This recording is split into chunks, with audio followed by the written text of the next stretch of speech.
सभी साई भक्तों को साई राम। अध्याय 40। इस अध्याय में 2 कथाओं का वर्णन है। पहला, बाबा किस प्रकार श्रीमान देव की माँ के यहाँ उद्यापन में सम्मिलित हुए, और दूसरा, बाबा किस प्रकार होली त्यौहार के भोजन समारोह के अवसर पर बांद्रा में हेमाड पंत के गृह पधारे। प्रस्तावना। श्री साई समर्थ धन्य हैं जिनका नाम बड़ा सुंदर है। वे सांसारिक और आध्यात्मिक दोनों ही विषयों में अपने भक्तों को उपदेश देते हैं और भक्तों को अपना जीवन ध्येय प्राप्त करने में सहायता प्रदान कर उन्हें अपनी शक्ति प्रदान करते हैं। वे भेदभाव की भावना को नष्ट कर उन्हें अप्राय वस्तु की प्राप्ति कराते हैं। भक्त लोग साई के चरणों पर भक्ति पूर्वक गिरते हैं और श्री साई बाबा भी भेदभाव रहित होकर प्रेम पूर्वक भक्तों को हृदय से लगाते हैं। वे भक्तगण में ऐसे सम्मिलित हो जाते हैं जैसे वर्षा ऋतु में जल नदियों से मिलता तथा उन्हें अपनी शक्ति और मान देता है। श्रीमती देव का उद्यापन उत्सव। श्री बी.वी. देव हड़ाणु जिला ठाणे में मामलदार थे। उनकी माता ने लगभग 25 या 30 व्रत लिए थे, इसलिए अब उनका उद्यापन करना आवश्यक था। उद्यापन के साथ साथ 100-200 ब्राह्मणों को भी भोजन करवाना था। श्री देव ने एक तिथि निश्चित कर बापू साहेब जोग को एक पत्र शिरडी भेजा। उसमें उन्होंने लिखा कि तुम मेरी तरफ से श्री साई बाबा को उद्यापन और भोजन में सम्मिलित होने का निमंत्रण दे देना और उनसे प्रार्थना करना कि उनकी अनुपस्थिति में उत्सव अपूर्ण ही रह जाएगा। मुझे पूर्ण आशा है कि वे अवश्य डहाणु पधारकर दास को कृतार्थ करेंगे। बापू साहब जोग ने बाबा को वह पत्र पढ़कर सुनाया। उन्होंने उसे ध्यानपूर्वक सुना और शुद्ध हृदय से प्रेरित निमंत्रण पत्र जानकर वे कहने लगे, जो मेरा स्मरण करता है उसका मुझे सदैव ही ध्यान रहता है। मुझे यात्रा के लिए कोई भी साधन, गाड़ी, तांगा या विमान की आवश्यकता नहीं है। मुझे तो जो प्रेम से पुकारता है उसके सम्मुख में अविलंब ही प्रकट हो जाता हूँ। उसे एक सुखद पत्र भेज दो कि मैं और 2 व्यक्तियों के साथ वहाँ अवश्य पहुँच जाऊँगा। जो कुछ बाबा ने कहा था, जोग ने श्री देव को पत्र लिखकर भेज दिया। वे पत्र पढ़कर देव को बहुत प्रसन्नता हुई, परंतु उन्हें ज्ञात था कि बावल केवल राहता, रूई और नीम गांव के अतिरिक्त और कहीं भी नहीं जाते हैं। फिर उन्हें विचार आया कि उनके लिए क्या असंभव है। उनकी जीवनी अपार चमत्कारों से भरी हुई है। वे तो सर्वव्यापी हैं। वे किसी भी वेश में अनायासी प्रकट होकर अपना वचन पूर्ण कर सकते हैं। उद्यापन के कुछ दिन पूर्व ही एक सन्यासी डहाणु स्टेशन पर उतरा, जो बंगाली सन्यासियों के समान वेशभूषा धारण किए हुए था। दूर से देखने में ऐसा प्रतीत होता था कि वह गौरक्षा संस्था का स्वयं सेवक है। वह सीधा स्टेशन मास्टर के पास गया और उनसे चंदे के लिए निवेदन करने लगा। स्टेशन मास्टर ने उन्हें सलाह दी कि तुम यहाँ के मामलेदार के पास जाओ और उनकी सहायता से ही तुम यथेष्ट चंदा प्राप्त कर सकोगी। ठीक उसी समय मामलेदार भी वहां पहुंच गए। तब स्टेशन मास्टर ने सन्यासी का परिचय उनसे कराया और वे दोनों स्टेशन के प्लेटफॉर्म पर बैठे वार्तालाप करते रहे।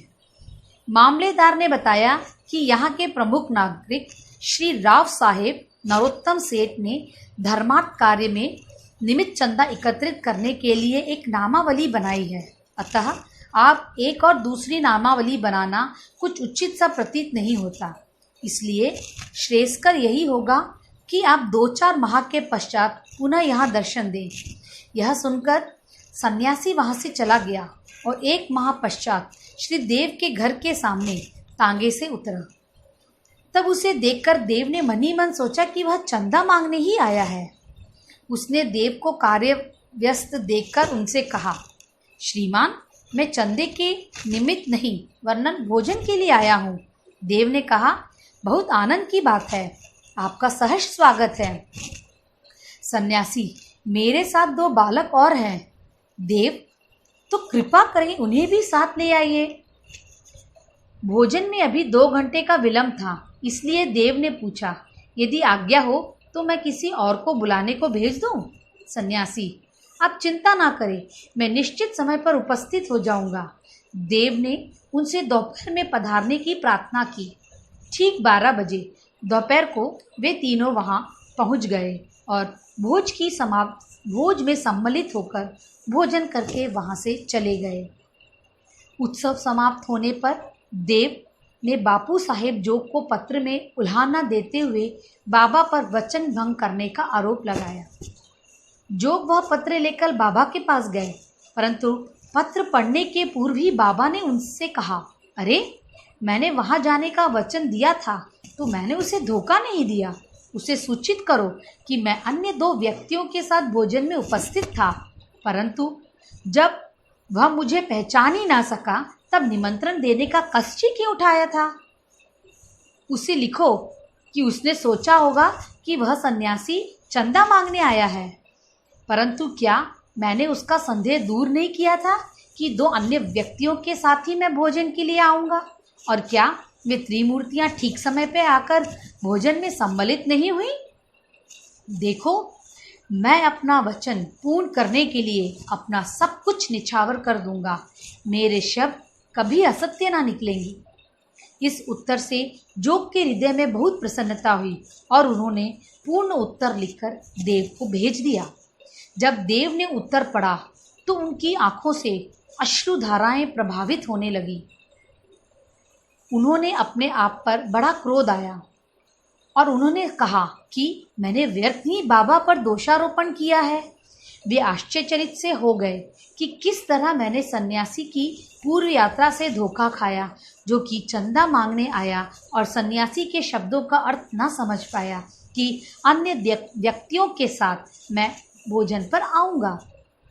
इस कथा से विदित है कि भक्त अनन्य भाव से सद्गुरु की शरण में आता है, तभी उसे अनुभव होने लगता है कि उसके सब धार्मिक कृत्य उत्तम प्रकार से चलते हैं और निर्विघ्न समाप्त हो जाते हैं।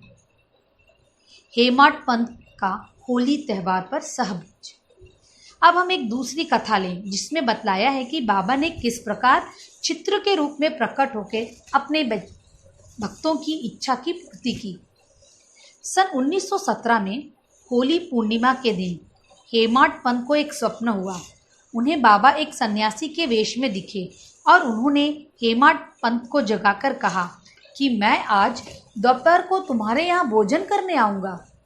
जागृत करना भी स्वप्न का एक भाग ही था, परंतु जब उनकी निद्रा सचमुच में ही भंग हुई तो उन्हें ना तो बाबा और ना ही कोई अन्य सन्यासी भी दिखाई दिया। वे अपनी स्मृति दौड़ाने लगे, तब उन्हें सन्यासी के प्रत्येक शब्द की स्मृति हो आई।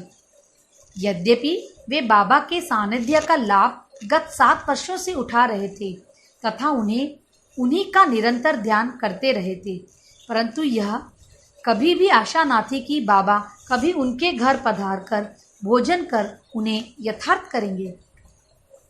बाबा के शब्दों से अति हर्षित होते हुए वे अपनी पत्नी के पास गए और कहा कि आज होली का दिन है, एक सन्यासी अतिथि भोजन के लिए अपने यहाँ पधारेंगे, इसलिए भात थोड़ा अधिक बनाना।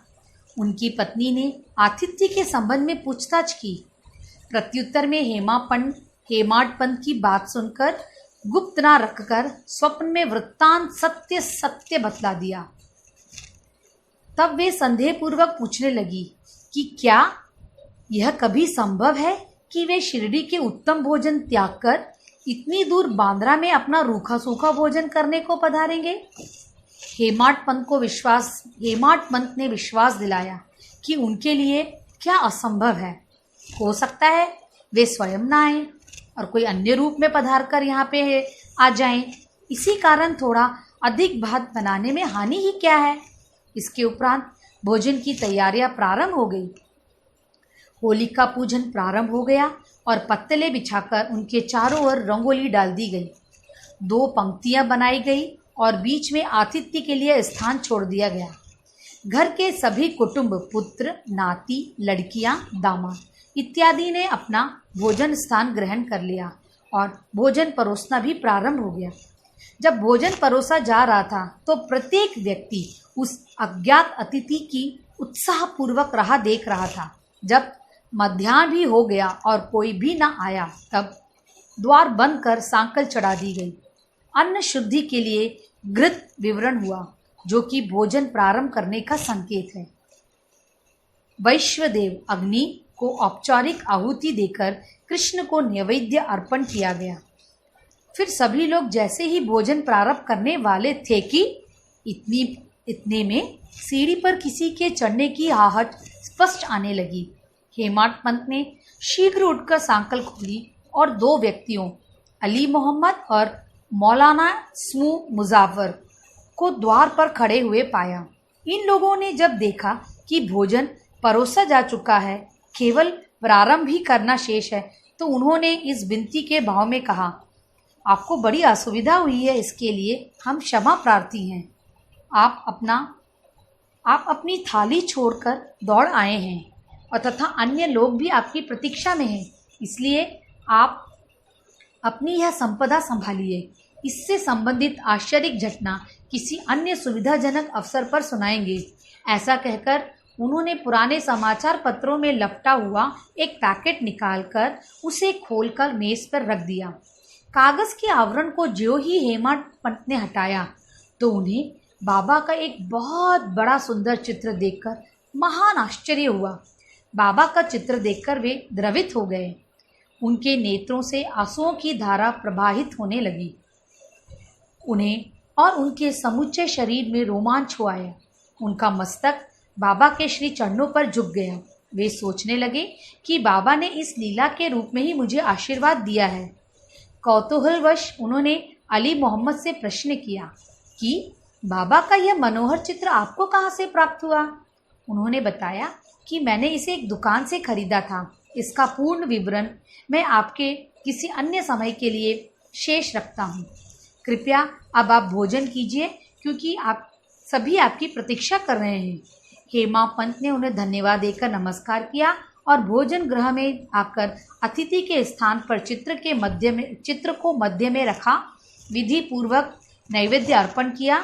सब लोगों ने ठीक समय पर भोजन प्रारंभ किया। चित्र में बाबा का सुंदर मनोहर रूप देखकर प्रत्येक व्यक्ति को प्रसन्नता हुई और इस घटना पर आश्चर्य भी हुआ कि वह सब घटना घटित कैसे हुई। इस प्रकार बाबा ने हेमाड पंत को स्वप्न में दिए अपने वचनों को संपूर्ण किया। इस चित्र की कथा का पूर्ण विवरण, अर्थात अली मोहम्मद को चित्र कैसे प्राप्त हुआ और किस कारण उन्होंने उसे लाकर हेमाड पंत को भेंट किया, इसका विवरण अगले अध्याय में किया जाएगा। साईं राम।